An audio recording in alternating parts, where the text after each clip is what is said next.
Достар, сәлем. Сіздерге тандем деген осындай механизм жайлы, жылжымалы механизм жайлы айта кетейін деп қазір видео түсіріп жатырмын. Бұл тандем деген механизм, бұл барлық фирмаларда бар. Боярд российский болса да, китайский варианттары бүкілі бар. Енді бұның размерлерін қалай шығарамыз? Сіздерде, допустим, корпустарыңыз 60 сантиметр болса, қараңыздар, мына жерде дайын жасап қойған ящигіміз бар. Мына жағынан 6 мм, мына жағынан 6 мм қалу керек. 568, допустим, 6 мм, 12 мм азайтасыздар. Мынаны. Мына биіктігін өздеріңіз қалауларыңызша бере бересіздер. Бізде, допустим, мынау 20 сантиметр болса, мына боковойы 22-де 6.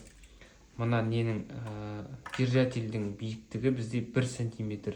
Мынау бізде 16 мм, білесіздер. Сонда мына жаққа 1 сантиметр қалдырасыздар.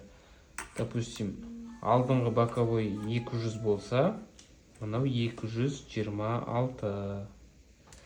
Енді бұның глубинасы бізде 44 сантиметр болады. Қараңыздар, 44 сантиметр. Мына жерден де көрсеңіздер болады. Міне. Қазір көрсетем, түбіне кетіп қалды. Міне, мына жерге дейін 44 сантиметр. Алдына дейін 44, 2, 44, негіз 44, 2, 44 деп ала берсеңіздер, ровно келеді.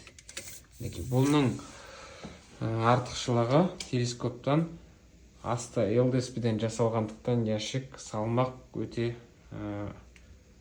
ауыр салмақтарды көтере береді.